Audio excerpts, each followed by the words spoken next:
Pittsburgh Steeler fans, this is Behind the Steel Curtain. Editor Dave Schofield coming at you once again. It's Tuesday night. It's just after 9 p.m. Where else are you going to be? I know where I'm going to be. I'm going to be sitting here with me, as always, talking to my big brother, Rich. How's it going, Big Bro Scho? It's going. Still not breathing in that sweet smell of victory. No, this is 3 in a row now, not just 3 games, but then 3 shows that we have to come on and do this. And yeah, I tell you, you remember what I said last week? I mean, well, let's just start it right now. Remember what I said last week? I'm like, the Steelers could not win this game, but still show some encouragement. And I think they did in some places. And in some places, but not, it's still like, come on. And that's kind of the stuff we're going to talk about today. Not enough encouragement to make me feel good about, what's coming up. Come on. Yeah. But you know what? We're still going to watch the games. And not only that, I know where I'm watching the game this week. You know where you're watching the game this week? Yeah, just, take my hanky with me to wipe here from my nose bleeding. Yeah, for your nose bleeding. Yes. Yeah. Unless something changes, I got a lot going on, but unless something big comes up, I'm going to be watching from section 122. That's where I'm going to be on Sunday. So I should probably go ahead and warn people, because Jeff Hartman didn't warn people, and then they were upset that he wasn't doing the post-game show last week.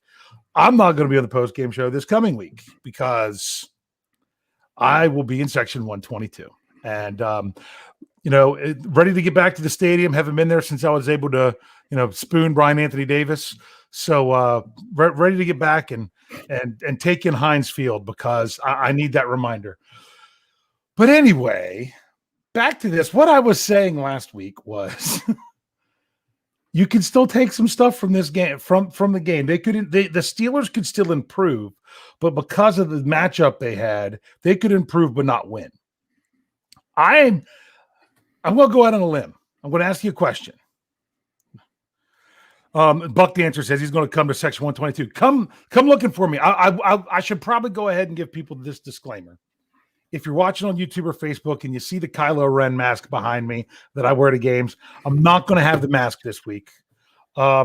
It's been 2 years. The last time I went, they gave me a hard time. I had to go to 3 different gates to actually get in the stadium because they kept turning me away. And I'm taking my son to his first game, and I need my focus to be on making sure my son is good and getting through the gate, not if my helmet's getting through the gate. And because I don't park at the stadium, I can't take it back to the car. So I'm just like, I'll take one for the team this time, leave the mask at home, and see if I can, even talk to a security guy and say, hey, you guys gonna let me through with this? Okay. I know Bully Mob Kennel. He's part of the 122 crew, and he's going to be there Sunday. So hopefully we'll get to be able to see each other there. Back to what I was saying. I'm going to ask you this question right off the bat. Do you think the Steelers played better in week 4 than they did the previous week? A little bit. Yeah. At times. Let me say that. Mm-hmm. At times they played better than they did the previous week.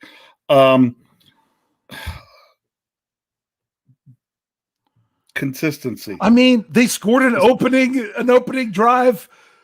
They scored points in the first quarter. They scored points on the opening drive, and it was a touchdown. My goodness, it was everything that we had been waiting for a long time. But I don't know about you. I didn't get overconfident in that moment. Did you? Did you like, no, this is nice, but it's got to keep rolling?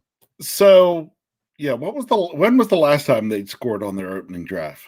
The last time they scored on their opening drive was in week 10 of 2020. That was against the Cincinnati Bengals. They scored a field goal on their opening drive. Okay. When was their last touchdown? That was against the Tennessee Titans in their bye week. Meaning in week 7. It was supposed to be their bye week when they played the Titans. If you know what I mean. So that was the last time that they had scored a touchdown on their opening drive. Okay. So just was waiting to see, because I teed it up for my son, but I'm guessing he might not be out there in the live chat right now. Teed it up for you, kid. What more can I do? Yeah. Well, Sorry about that, but No, do you know what he decided though? what's his decision? Both of the last two times the Steelers have scored on their opening drive. Mm-hmm. Do you want to know what Kyle was doing at the time? He was filling in, helping out with the knee-jerk reaction article. Correct. He was saying Okay. he was saying maybe he should help out more often so the Steelers can score, Yeah, but if they scored on their first drive is great. But if you're not going to win the game, it's a step in the right direction of getting there, but where it didn't show complete ineptitude on offense to start the game. But you've got to still put it more together. I'm going to go as far on a limb that I thought, you know me, I'm an offensive line guy, and I thought the offensive line had their best game of the season. Dan Moore Jr. did not, but the rest of them collectively did. Kendrick Green by far had his best game as a pro. Kevin Dotson he wasn't tear him up Kevin Dotson that we saw in the preseason or last year, but he was probably had his best game before he was injured. Joe Haeg played admirable. Say the word for me. No, I can't get you to say it either. No, why am I pronouncing things for you? That's why. Really good. He played really good. He played admirably. Admirably. There we go. Okay, he played really good. In other words, he made me say I don't care about a comp pick, because I don't know if people realized it. If Joe Haeg plays less than 25% of the snaps this season, the Steelers could possibly squeeze out another compensatory pick in the next draft. But if you're going to get that much better play at that position, it's more important to have that. I don't know what the plan is with Zach. Do you know what the best part of Joe Haeg's game was on Sunday? What's that? I didn't notice he was out there. Yeah, exactly. And like Trey Turner, the only time I noticed him was when Ben had the ball knocked out of his hand. But if you notice, Turner was blocking his guy, and he was between him and Ben, and he had him. The guy just reached over his shoulder and tapped the ball and tapped Ben's elbow to knock the ball out. You know what I'm saying? Yep. So it's not like he got beat, where his guy got past him. That's the only time I really noticed Turner. Right off the top of my head. Next thing you know, someone will trigger a memory like, oh yeah, there was that. But I thought the offensive line played better. I'll be honest with you. If the offensive line would have played like that against Cincinnati, that might have had a different outcome. That part of the game. But the problem is there's a lot of things that the Steelers need to fix. There's a lot of things that you're going to have lots of things you need to fix early in the season, no matter what. But when you're 1-3, those things are magnified. And some of those things are the reason they're magnified is because they're already huge. You know what I'm saying? Hold on a minute. I got to bring one up because I thought it. They said it. I thought it. So I'm bringing it up. Dave, that's getting beat. What? Did someone got their arm? When you're close enough that someone can reach over you and knock the ball out, basically, then right. He's the right guard, okay? And he went over his left shoulder. If he went over his left shoulder, that's not where the quarterback should be. You know what I'm saying? That's not, to me, that was, and you're like, oh, well, he's stepping up in the pocket. Okay, well, he stepped up in the pocket. I kind of get that. But if you're going to step up in the pocket, you probably don't want to, as a right-handed quarterback, not step up to where you're right. I mean, no joke. Ben's right elbow was almost in the back of his lineman's helmet. You know what I'm saying?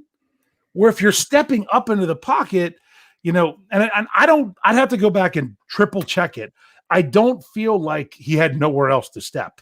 But the thing is, people say that's getting beat. Try coaching offensive linemen. That's not getting beat. When some, because in other words, you're saying that if you block a defender out of a play so well that they can't get anywhere close to the quarterback, step back from you and jump up in the air and hit the ball, that you got beat. That's not you getting beat, okay, as an offensive lineman. that's, you would say, well, why didn't you get? I've literally, and we've seen it, defenders drop off the line of scrimmage and then knock a ball down. So it's things like that. So that's just kind of beside the point here. But there's a lot of things that the Steelers need to fix. And tonight's show is titled, Is the Steelers' Biggest Problem the First Thing That Needs Fixed? So what we're going to do is basically, looking at this past week, we're going to identify some of these problems. We're going to come up with, maybe some solutions, possible solutions, and then say, hey, is this something that can be fixed, or does something else have to occur first? That's how we do it. So, okay. Sorry, Bad. The show's going long tonight if that's the case. Yeah. So it is what it is. Because you know what? We're still going to give everyone time to give us their scores at the end. So we'll have a good time with that. So, Rich, right off the bat, okay, other than, well, no, I'll tee you up. I'll let you say the obvious thing that you really want to say that we're then going to expand on. What's the biggest problem with this team? The biggest problem with this team is we're not winning. Yes, they're losing. That's the obvious problem. Okay, that's the obvious problem is that they're losing, and that's kind of I'm going to say this because it's kind of what I hinted at last week. Is you might be able to fix things against Green Bay and yet still not win the game. Okay. But you know what? That was against Green Bay. Now you've got to fix things and win the game this week. That's what it comes down to. It's just gotta get down to that. So I don't know. This week, anything shy of, you don't want to take too many moral victories like, oh, so-and-so played better than that. It needs to all be there to get a win. So I think you're right. That's the number one thing that needs fixed is you got to win, even if you got to win ugly. So, all right, good night, everyone. We're done. No, I'm sorry. But obviously that's what you need to do.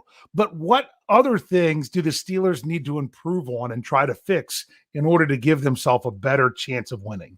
Now, they obviously can't fix the officiating.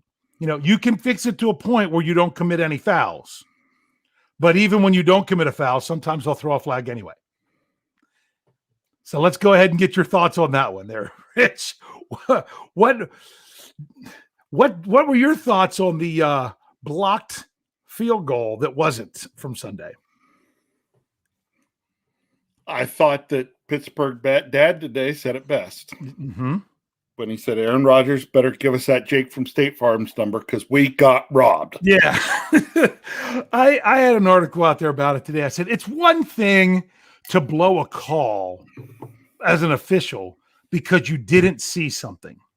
They changed the rules temporarily about what you could challenge because of, in the NFC Championship game, there was a blatant defensive pass interference, and they just didn't call it. They just didn't see it to call it. My question is, how bad is it when you call it when there was nothing to see to call? That it was big. And I feel that Tony Romo summed up why the official threw the flag.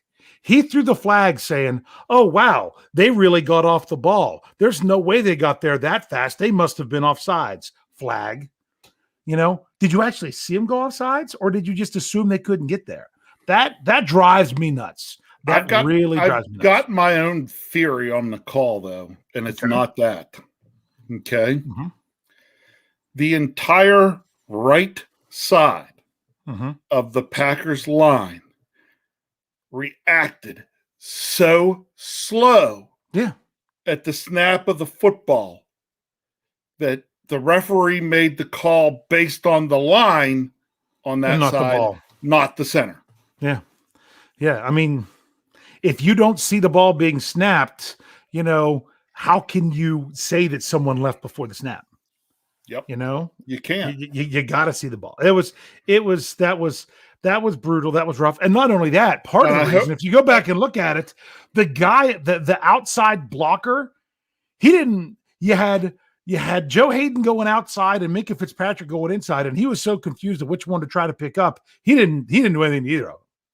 He didn't even do anything to either of them. So it is what it is. So let's get back to what we were talking. I hope that referee gets fined, because whoever made that call should get fined, because that's really, really bad. Mm-hmm. Yeah. It's one thing if you're getting a questionable call on a hold, or even those pass interference calls. Yeah. But an offside call should not be missed that badly, ever. Yeah.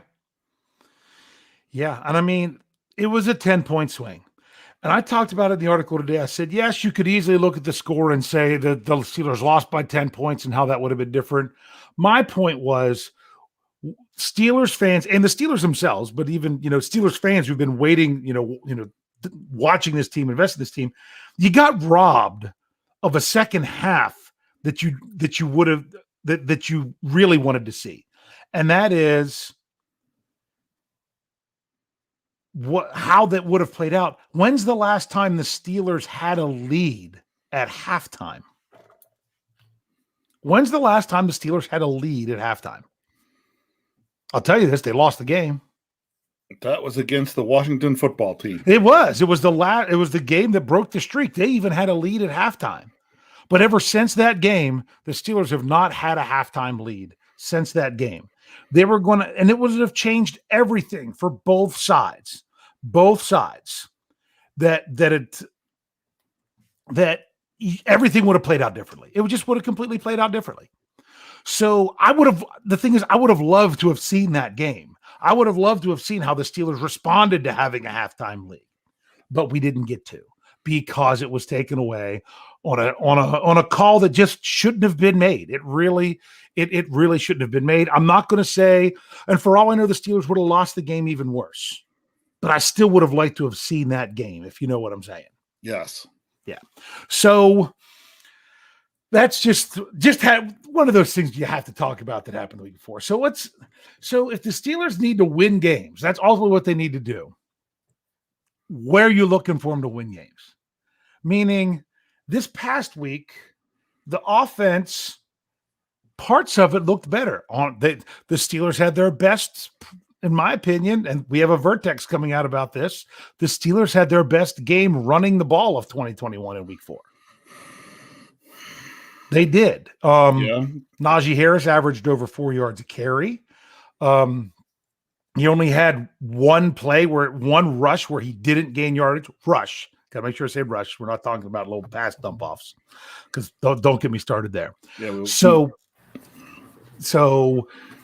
I thought they rushed the ball better, but they had other parts of their game that they didn't have. The defense, I don't think the defense was nearly as strong. The defense hasn't been the same since Buffalo. I mean, that's easy to identify. Poor TJ Watts had a very poor PFF grade, but I mean, the guy's fighting back from injury. It's something that is probably going to continue to hamper him for a couple more weeks. And he's out there fighting and still managed to statistically pull off 2 sacks, if you know what I mean. Although it was on the quote unquote trip. And then another one was where Rodgers gave himself up and Watt was the closest guy. But I mean, he's still out there fighting, even though, did TJ seem like himself to you? No. Yeah. So Sean Manahan puts $2 in the tip jar. Says any ref wrong that bad should be fired. And I have to tell you this. I don't want to say it fired. It wasn't that it was so obvious. It's that they didn't expect the Steelers to do that well. It's like the Troy Polamalu timing jump. Would you have been shocked if an official would have been so taken off guard that Troy got such a good jump on the snap that they would have thrown the flag, even though later we would have found out they were wrong? You know what I'm saying? Yes. So it's almost like the Steelers played that so well, they felt like they had to have done something wrong. That ref shouldn't be fired for this, but you know what? He should be under a microscope from here on out. You can't make those kinds of mistakes and expect to stay in the big leagues. Yeah, exactly. So There's some things with the defense. There's some things with the offense. What do you think, if we're going to ask the question of the biggest problem, if the biggest problem is the first thing that needs fixed, what do you want to put in contention out there as being one of the biggest problems? It's got to be quarterback play. Yeah, it's got to be your quarterback play. Okay. Anything specific stand out to you? I'm seeing two major things. Okay.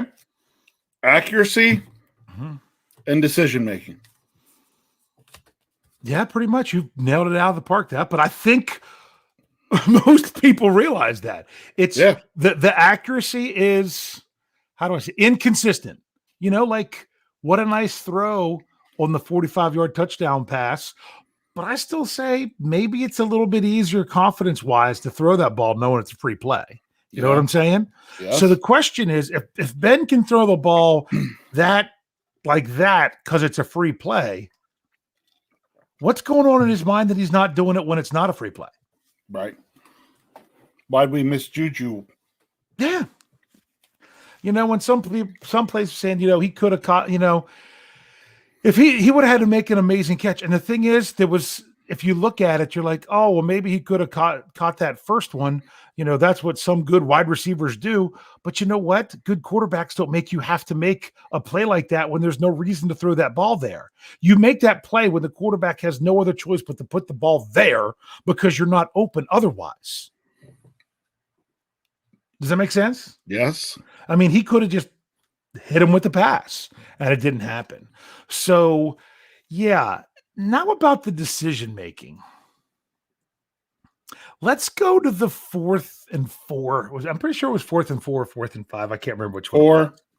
The one that was behind that with the pass went behind the line of scrimmage. Yep. There's a lot to break down in that play. But the biggest problem was that you could tell the decision was made where to go with the ball before it was snapped. Before the snap. Yep. Before it was snapped. The decision was made where to go with the ball before it was snapped based on the defense. And this is something I would think Ben Roethlisberger would have enough pride to realize, you know what? Teams just think you're a fool right now. They think they can that you're not going to change your mind based on what's actually going on, that they just show you something before the ball is snapped, knowing what you'll do, and then they do something else. And you keep falling for it. They're got to be laughing at you, Ben. They're probably sitting in film rooms, dissecting what you're doing and just cracking up laughing at what they can get you to do. They are completely dictating what you do before you snap the ball. And then they're just acting against it. Come on, man. Realize that's what they're doing. Whether it's you, whether it's your quarterback coach, whether it's the offensive coordinator, whether it's the head coach, realize that's what they're doing and fix it. You look at that play. How wide open was Pat Freiermuth? I could have made that throw, and I can't even throw overhand because of my shoulder. And I think I could have got Freiermuth that ball. You know what I'm saying? Yes. Yeah. So that's crazy. And like Daniel H says when he puts $1.99 in the tip jar, he says, Rodgers, Brady, make those throws. You're right. You're right. I'm not saying you're wrong. My point with Ben in that throw was people were like, well, Juju could have caught it. Yeah. But the ball, that's not where the ball should have been. There was no reason to have to put the ball there. If that was the only place to put the ball, then Rodgers and Brady would have put the ball in the same spot too and expected the receiver to catch it. But that wasn't the case. Those other quarterbacks, they're going to actually hit that receiver and give him a much better chance to catch that ball in stride going to the end zone. Because if Juju made the play on that ball that he ended up having to make, I don't think he gets to the end zone either. Because he would have had to, stop, turn around, go up, if you know what I'm saying. And what would have killed his momentum running to the touchdown zone. You know what I'm saying? So there was no reason to put the ball there where it was. I'm still thinking of that first one. That's the one that sticks out in my mind that, some people said he maybe could have caught. The second one, I don't know, but I almost feel like, and I can't say that it's every play that Ben decides what he's doing before the snap. It depends on the situation going on. It depends on the down, the distance, the look the defense gives him. But it's almost like the defense knows, hey, if we give this kind of look, he's going to make his decision now. And if he makes his decision now based on what we're playing, this is what he's going to do because that's what he's trained to do. And then we're going to stop it. Yeah, we're going to convince him with our pre-snap look to dump the ball off to the running back behind the line of scrimmage. So the running backs then got to pick up at least 6 or 7 yards on 4th and 4. Rally to the tackle. I mean, gee whiz, we saw it 2 weeks in a row. I mean, what is there to say? And this was a stat shared by ESPN's Brooks Pryor that according to ESPN's stats and info, that Ben Roethlisberger is the first quarterback in 20 years where they've been keeping track of these things to complete multiple 4th down passes for negative yardage in a season. Meaning you completed the ball and got negative yards on a 4th down play more than once in a season. And he did it in back-to-back games. I mean, 4th and 10, if that was 4th and 1, we talked about this on the post-game show. So I'm going to ask you your opinion. They're like, what's the point in making that throw? What's the point of making that throw? My argument was, I'm like, well, Ben knows if he gets hit or if he gets tackled, then they definitely can't make the first down. So why not at least get the ball to the outside to a player who he would at least have a chance to maybe break something, even if the odds are low? My answer was, wouldn't it give you, being the math guy, you're a math guy, wouldn't it give you better odds to just throw a 50-50 ball right off the snap to somebody that's beyond the sticks? Yep. Wouldn't that actually be a little bit better odds? Sure so what if they pick it off? So what if it's knocked down? It's no different than what you did throwing it 2 yards behind the line of scrimmage. Correct. And throw up a 50-50 ball. Maybe you get a DPI. And maybe that was more of a play that they would have wanted to run, but that's someone that you're looking for. Chase Claypool. He's your tallest receiver in that instance, but he's not the only one that they could use to do that. I don't know if they have much trust in Ebron right now to do those kind of things. Maybe that was it. I don't know. But I'm frustrated to an end. Strong. There you go. The biggest thing with him is he's not that tall receiver. You know what I'm saying? He'll go up and muscle it away. He'll go up and fight for it, though. Yeah. So my thing is I almost feel like a defense could give Ben Roethlisberger a look to where it looks like, oh, I can't go to Juju. I'm going to have to go quick over here. And they could literally take the guys that they had that made the look that Juju wasn't going to be available and run them completely out of the play somewhere else and leave Juju wide open with no one even on his side of the field. And it wouldn't matter because Ben's already made the decision by the time he's caught the ball and he would never see it. Yeah. So I don't know if this is the question. I'm going to ask you what you think. Is it a Ben Roethlisberger processing thing, or is it their actual scheme and play design of what to do in that situation? And I don't know the answer to that. Is Ben doing it because he wants to, or is Ben doing that because he's told? Don't know don't know for certain, but I have a feeling it's because Ben's doing it because Ben, as his career has gone on, prided himself in being able to read defenses pre-snap. And for a while that made him really good until teams have figured out that they could basically make up his mind for him pre-snap. Yeah. Yeah. It's kind of like when, coaching high school football, when you have a team that every time you see them run a certain type of motion where they run a receiver back into basically motion into an H-back, but they're going to snap the ball as he's moving. And they run a sweep to that side because they're doing a crackback block. Every time you see that motion, you know what play's coming. and you jump to it. We would scout that. We would do that. And what do you know? Every time they were in that motion, hey, look what play's coming. Let's be ready for it and stop it. This is the NFL. It's so much more in depth that they're like, hey, if we give Ben Roethlisberger this look, this is what he's going to do, even if we do something different after we give him that look. So like I said, don't know if it's Ben or if it's the scheme and philosophy. And you want to know the truth? Don't care. Don't care. Fix it either way. You know what I'm saying? Yeah. If it's Ben, fix it. If it's a problem with what you're scheming and saying, hey, when you see this look, throw it quick and do this, then stop doing that. Okay?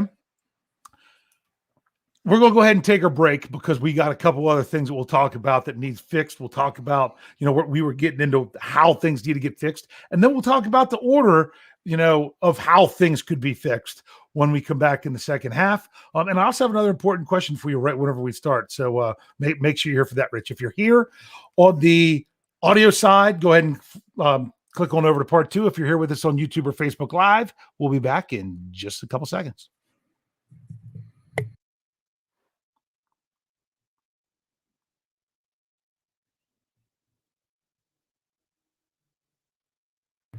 Pittsburgh Steeler fans, we are back with part 2 of the Scho Bro Show. This is behind the steel curtain, Dave. Stop that! Behind the steel curtain editor, Dave Schofield. Yeah, I'm behind the steel curtain, Dave, editor Schofield.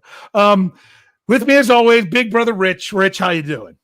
I thought about taking myself off of the feed here because you told me, not to go away because you were going to ask me a question. I'm just like, oh, maybe I'll just go away, then see what you do. Oh, no, this is a good question. This is something we haven't talked about for a while. We need to on the show. And that is this. Are you still alive in the Joe Hayden signed football contest? I am still alive. You're still alive. I am still alive. I am. We lost a lot this week. We lost a lot. This is the best I've ever done. Yeah. At Survivor football, which means I'll lose this week. Yeah. But I can't remember if I lost week 4 or week 5 last year, but it was somewhere right around there. I'm still in. Who'd you take this past week? Kyle is still in. Kyle's in. That was my next question. If Kyle was still in. Kyle's still in. Kyle's still in. Barely in because he picked Bengals over Jaguars. Mm-hmm. Yeah, and I took the Bills, which turned out to be the easiest pick ever. Yeah. So I narrowed it down to 3. And I'm like, what am I going to do? And looking at those 3, I thought to myself, which team are you not going to want to use again later? I'm like, the Bills, you're going to have a lot of chances to use the Bills. Then even the Titans might have some other chances to use the Titans. Am I ever going to be that confident again in the Cincinnati Bengals to win a game? I don't know if I will be. So I'm going to go ahead and pick them. And boy, oh boy, I would have been, but for 3 straight weeks, I've gone 3 straight weeks of picking the AFC North teams because I did it because if I got knocked out, I would have been happy. You know what I mean? Yeah. So, and almost got knocked out on that one, man. If they kicked that field goal at the end of the first half or even get the touchdown, it would have knocked out a lot of people. I didn't play that whole, I could use this team later because every time I do that, that's when I lose earlier. So I decided going into this year that I was going to find the team that I thought could win that week and pick them. Yeah. And so that's how I'm playing it this year. Well, that's good. And then when you run, you know what? When you run out of teams, you run out of teams. You just got to, you got to do what you got to do. So I made it through. I would rather be there in week 11 and taking a gamble than not be out in week 4. There were a lot of people the most popular choice was the Buffalo Bills this week. The second most popular choice was the Tennessee Titans. Yep. And even if the Tennessee Titans would have hit that field goal at the end of overtime, it wouldn't have mattered because they had to win and not tie. So that knocked out 63 people with one game. There were over 100 people eliminated in week 4, and there was only like just over 260 left. So it took out, a good chunk of everything going. If you don't know what we're talking about, it's the Behind the Steel Curtain contest. of Survivor football. You pick one team each week. If that team wins, you move on. Once you pick a team, you can't use them again. It's a lot harder than what it looks. We've got 400 and some entries. Whoever's the last person standing wins an autographed Joe Hayden football. We've got 35% of our entries left. So we're down to almost just a third of the people after 4 weeks. Last week hardly lost anybody. But people have been asking me, what's the update? We do the article on the website every Tuesday, late afternoon, 4 or 5 o'clock, later on in the day. And I hadn't given an update here, and people used to ask here. So just thought we would do that. We'll see who does it. See, like Matt Smith, he says he's still in. I know Andrew Wilbar, he said earlier he got knocked out. Or did he get knocked out? He got knocked out. He said he made it 4 weeks longer than he did last year. Sorry, Andrew. He wanted to know if Sapphire won last year. That's what he was asking. Yeah. So, yeah. So let's get back to trying to figure out what the Steelers need to fix. I mean, my goodness, they need some better quarterback play, which is going to help them put up more points. They haven't scored more than 17 offensive points in a game in 4 weeks. The defense. Well, before we go to the defense, on the offense, did you know if was there any drops this week? Were there any blatant drops by the receivers? Because that's something we knew early on, especially from the week before, that needed fixed. It seemed like if there was, it was minimal. You know what I'm saying? I'm thinking Deontay had one, but I'm not certain. Yeah. I didn't, not everyone, those stats, they're not official because the drops on Pro Football Reference aren't the same number as Pro Football Focus because it's not an official NFL stat. Tackles aren't even an official NFL stat. They're open to interpretation. You can get different tackles from different sources. So, hold on. I'm going to answer a quick question in the live chat. I'm not going to bring it up. Just going to answer it. Sean Manahan. Yes. I love that movie. Yeah, we've talked about Necessary Roughness on the preview before because of everything. I still say that, big fan of the kicker. Here we go. Can't help it. Okay. I missed it there. We've got $4.99 in the tip jar from Wilson Pava. Biggest issue with the defense is offensive time of possession. Enjoy the game with your son. Father-son games are extra special. They are. I have to tell you this. Guess what, Wilson? Mm-hmm. It's going to be a double father-son game. Yes, it is. I'm going and taking Kyle. Yes, it is. Rich is going with Kyle. That's the plan. Like we said, we got a lot going on with the family. Our niece is getting married the next weekend and stuff like that, but we're just hoping that nothing comes up. I also want to bring up, we got $1 in a tip jar from Joseph Brown. No comment. Joseph Brown, type your comment. I'll look for it. The next one that comes from you, I'll make sure I bring it up. So yeah, we're going to do that. I took my son to his first hockey game, and it was the last home game that the Penguins had before NHL shut down for COVID. I was there. They lost. My son didn't care. He loved it. He could not look away. Loved it. He's 10 years old. So we'll see how it goes. Rich, if you see that comment either, just let me know. I will. But and by the way, you got to plug yours. I'll plug mine. I don't get to sit in section 122 or whatever you are. Sorry.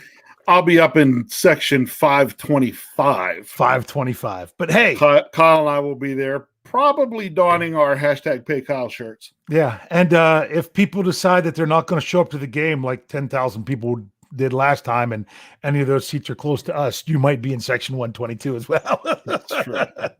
We'll just have to see. So seriously, if you're coming to the game, hit me up on Twitter. My Twitter handle is on the screen for those of you listening in podcast form, STLR Superfan Dad. Or you could email me where you just add @gmail to that. Let me know if you're going to be there. Come find us.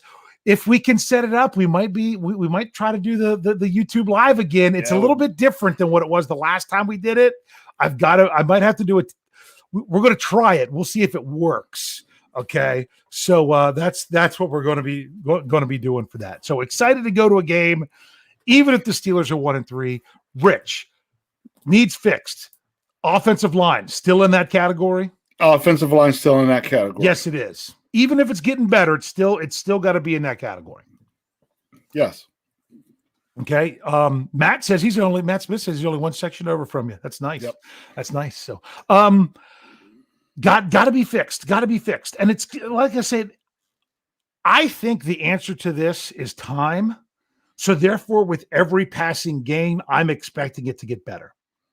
Because with the young guys you got, I mean, I'll remind people again, I don't always put the most emphasis on the PFF grades, even though I do the articles.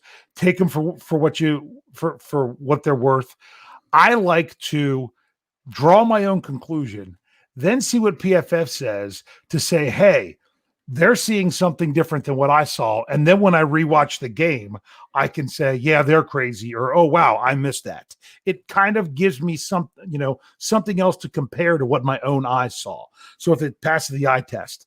And when they had Kendrick Green as the highest offensive PFF score from this past week, I had to say, then I wasn't crazy with what I was seeing. I thought he's a little undersized, but he's a nasty guy, and he just didn't budge, didn't give ground as much as he had before. So that's encouraging. But do you think what do you think about this offensive line? What do you think, do you think part of the fix was, you think Joe Haeg, is it Joe Haeg needs to stay, or is it that Chooks needs to stay out? Thoughts on Dan Moore Jr., the other guys? What do you think? Like I said, Joe Haeg played well enough that I wasn't, noticing him messing things up.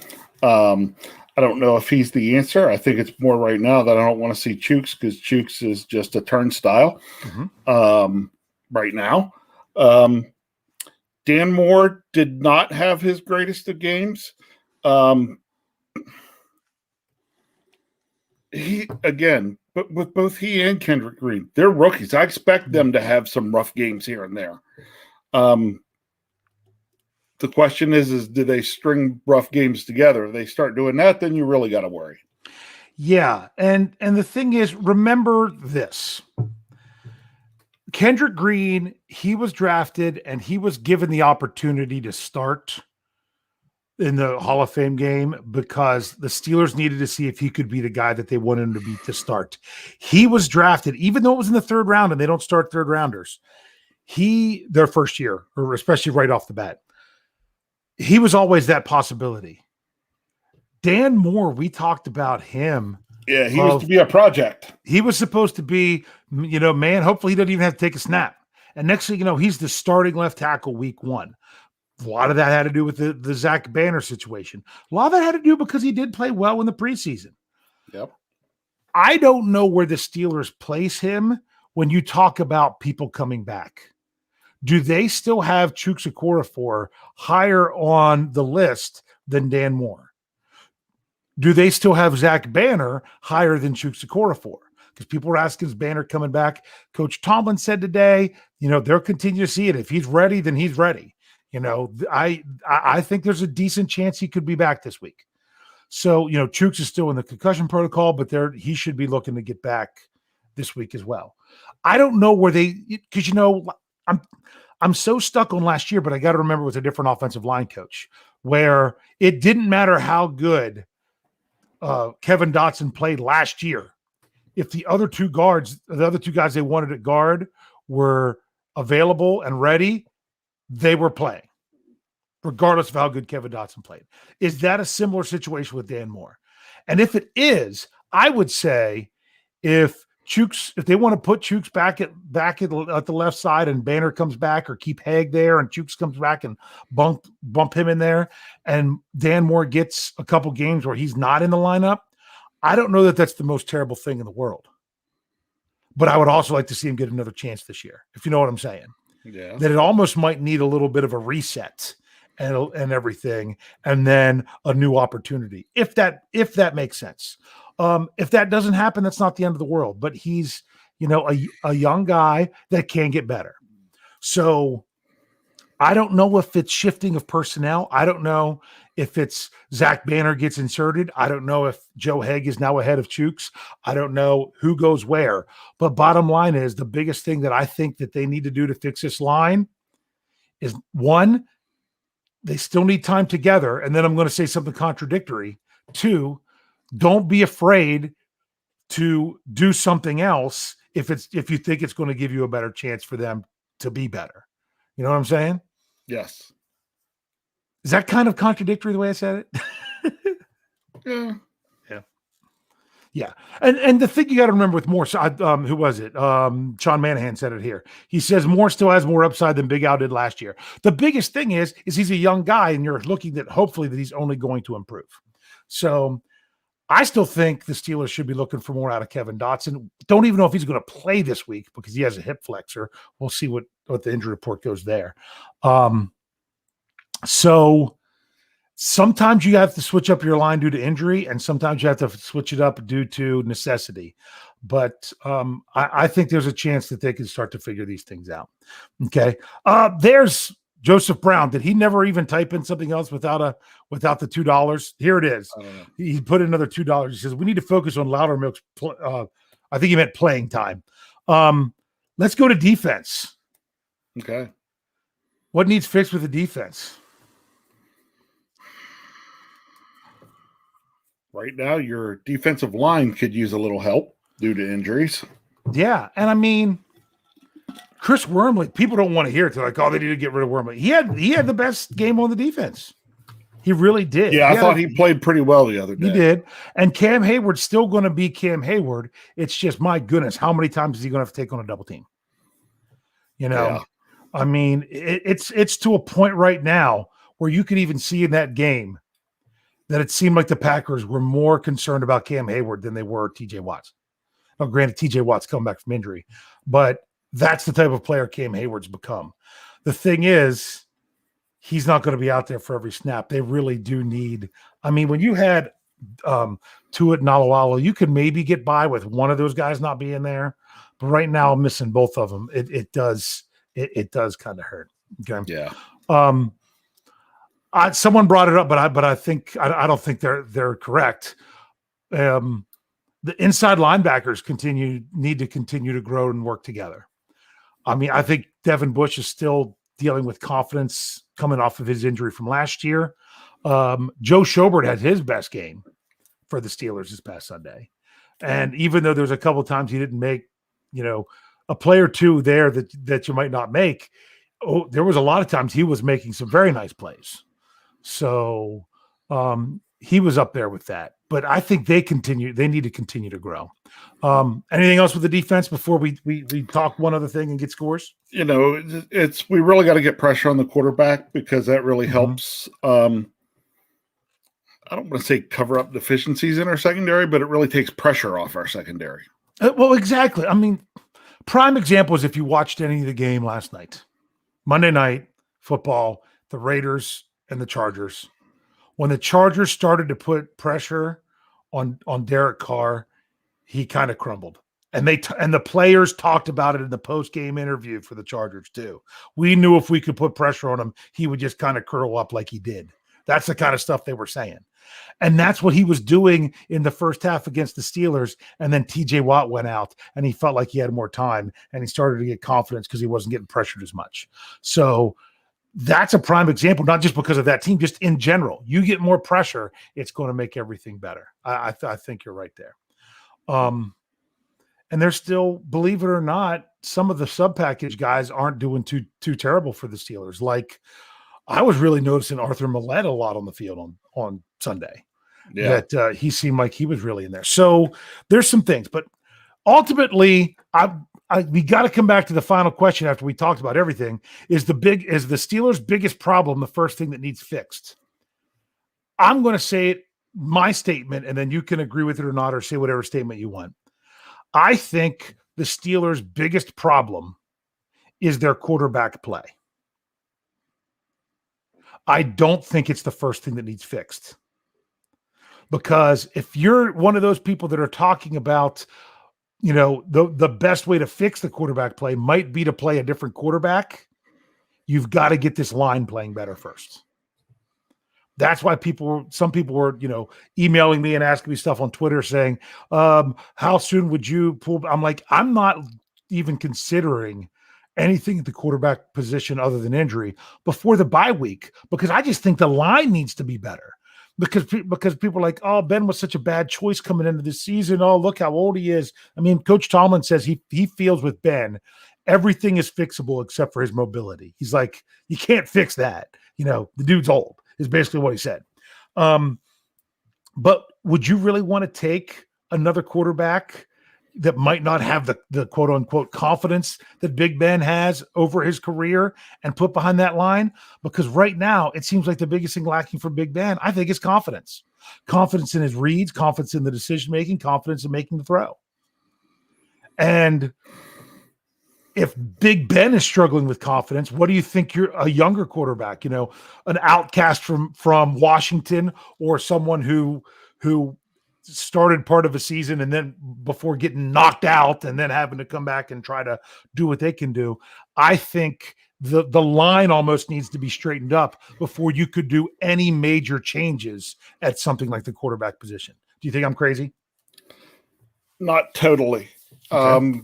It would get a couple more games, but at some point, if things don't change in both the quarterback play and the offensive line play, then change has to be made anyway. Yeah. And if the problem is the scheme and the philosophy, then it doesn't matter who you put back there. Because we talked about that earlier in the first half. Is Ben making those quick decisions? Is that Ben making the decision, or is that what he's supposed to do within the system that they're running? And if it's within the system that they're running, then it doesn't matter which player is going to be there. That's the read they're supposed to make, and that's the play they're going to do. And it's just bad. But I don't think that's it, especially with Canada on the 4th and 10 play from the previous week when they asked him about that. Everyone else had amnesia. No one else could remember the play they're talking about except for Matt Canada. And his answer was, well, we had 4 guys in the end zone. Yeah. So, George said it right.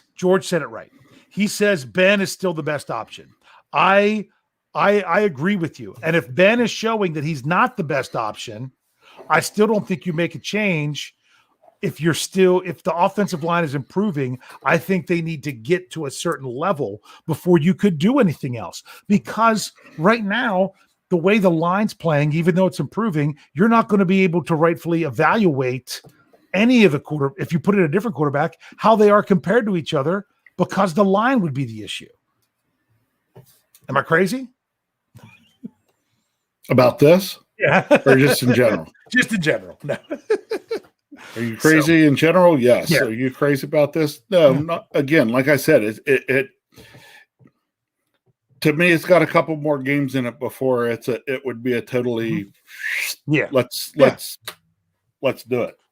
Because were times, let's do it no matter what. I would give a couple more games to evaluate 2 things. A, does the line continue to improve? And B, does Ben improve? If the answer to both is no, then you're going to have to make a change somewhere, and it's probably going to be at quarterback. Yeah. I mean, that's a tough call because, like Michael Beck said, you don't move away from Ben Roethlisberger at 39 and then come back to him later. If he's taken out and he's not the starter other than for injury, then that's pretty much it. You don't move back to him, unless they kind of do it as an injury, if you know what I'm saying. I mean, Ben, they even announced today he has a hip injury, so we don't even know about what's going on for this week. I'll tell you this. I don't want to boo on Sunday. I don't want to boo for the wrong reasons. I don't want to boo the Steelers offense. I really don't want to. But I don't feel if I'm going to be there. But I will. That if they need it, I'm going to have to do it. Yep. So I don't want to. That's hilarious that you brought that up. Because you were thinking the same thing? I was thinking it on my drive to work this morning. Yeah. Yeah.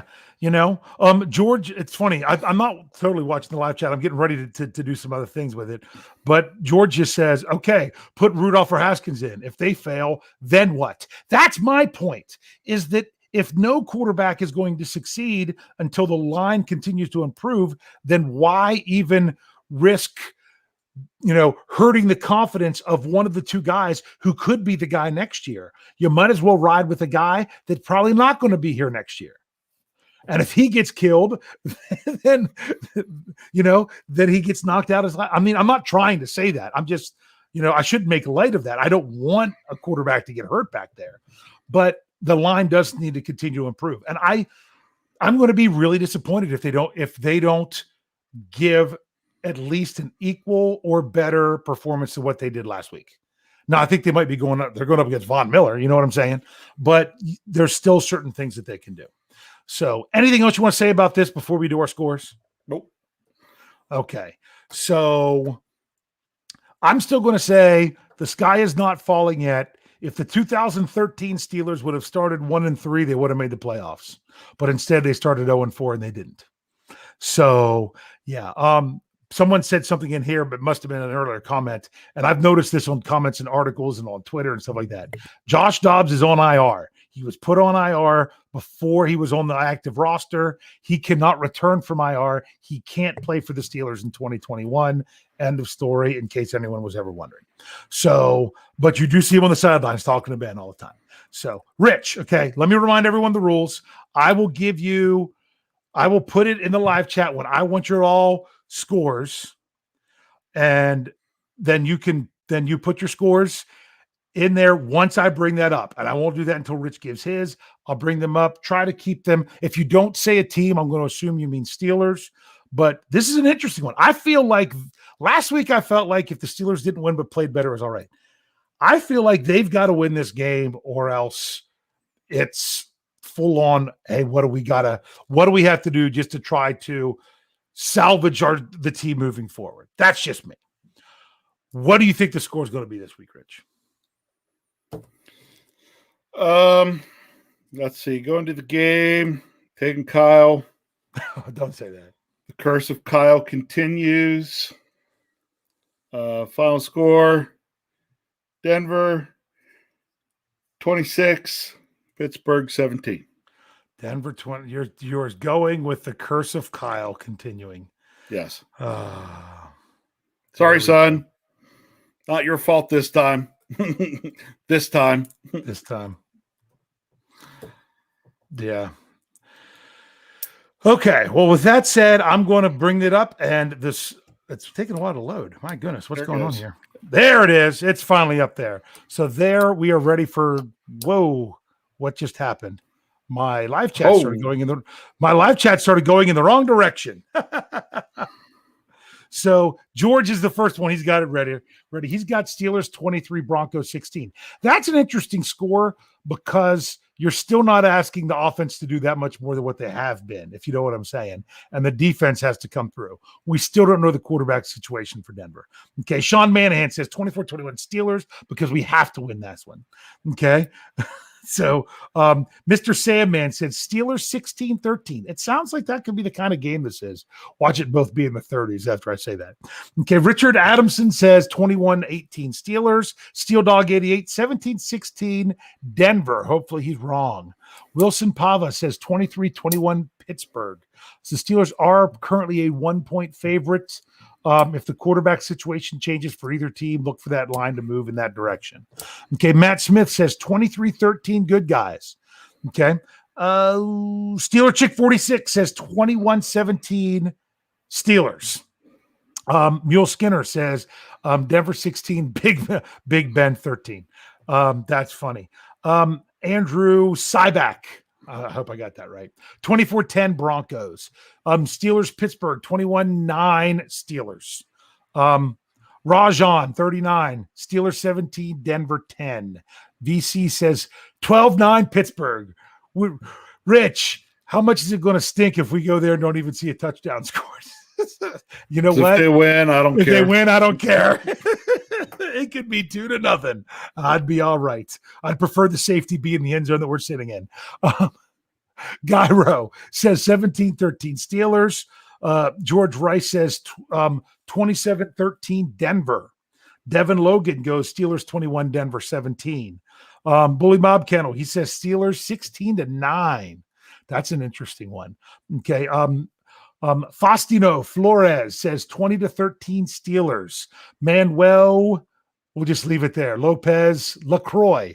I think I might have got that right. I think you might have. I might have got that right. I was wanting to laugh at you. 20-13 Steelera. Okay, I know they meant Steelers. The CUDA, you've got to stop saying that because every time you say that, they don't. So stop saying that. Take it out. Delete your tweet. Don't press send. Okay. Joseph Brown says 30-10 Steelers. Okay. Robert Mullen says Pittsburgh 28-17. Dwayne Williams says Broncos 9-6. Demetrios says 19-13 Steelers. Bernardo, Denver 17-9 or Steelers 9, ugliest game ever. No, I think Brian Anthony Davis was at the ugliest game ever when the Houston Texans didn't even have 100 yards of offense and just completely destroyed the Steelers in a game at Heinz Field. That might have been the ugliest game ever. Awesome Stuff 1983 says 20-13 Broncos. So, interesting point Rajan says about if it's Drew Lock, it's going to be interesting. Lumberzack 94 says 21-17 to the gut. Okay. Quinn Miners. That's if you know the one, if you followed the pre-draft stuff, that was one of the linemen that the Steelers possibly could have drafted. He's in Denver. Kathy, there's Kathy, 17-10 Steelers. Am I missing more? Mule's asking if Claypool's playing. We don't know yet. We don't know. They say he should return to practice, but we got to see how that happens. We got to see how it all plays out. So was that the last score that you saw? It's the last score I'm seeing. All right. Well, Rich, let's enjoy the game on Sunday. I mean, there's nothing like being at Heinz Field. There really isn't. The weather's supposed to be nice. It's supposed to rain the day before. So I'm hoping that the forecast doesn't change and it pushes it back more. But it's supposed to be a nice, mostly cloudy, high of 77. If I'm taking my 10-year-old son with me, I got to check the weather, make sure he's not going to be miserable.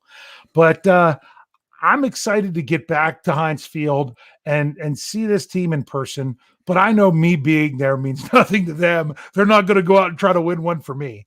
But if you're at the game, hey, try to hit us up. See if we can find you. We're going to try to do Facebook Live if we can make sure that it still works because we haven't done it for so long. But most importantly, this team needs to just go out. They need to continue to improve in order to try to get back on track. One win can turn it all around at this point of the season. The problem is we're getting to where we're going to start to get to beyond that point of the season. Anything else you want to say there, Rich? You play to win the game. That's right. You play to win the game. So yeah, looking forward to going up. But we'll say this: Kyle hasn't. You know what? I'm not even going to bring up the last time Kyle was at Heinz Field. So I was there with you on your last trip to Heinz Field. Yep. It was actually my last trip to Heinz Field. So we will be back there together. Looking forward to that. And yeah, I've got to go back and check. I think no joke. I'm pretty sure the last time I saw Ben Roethlisberger play at Heinz Field was the Joe Hayden interception beating the Patriots game. Because that was 2018, right? Late in the season. And 2019, I didn't get to see Ben play. In 2020, we weren't in the stadium. So I'm hoping it's a repeat of another big game, even though it wasn't like Ben Roethlisberger had a big game that day. I mean, it was 17-10, but it was a win. And that's what's more important. We need, doesn't matter who the opponent is, doesn't matter what's going on, need these Steelers to get a win. So, Rich, you're ready to send us out only the way you can? Oh yeah, ready to roll into Pittsburgh on Sunday, head over on the Clipper, go see that my seats still exist. Yep. Can't wait.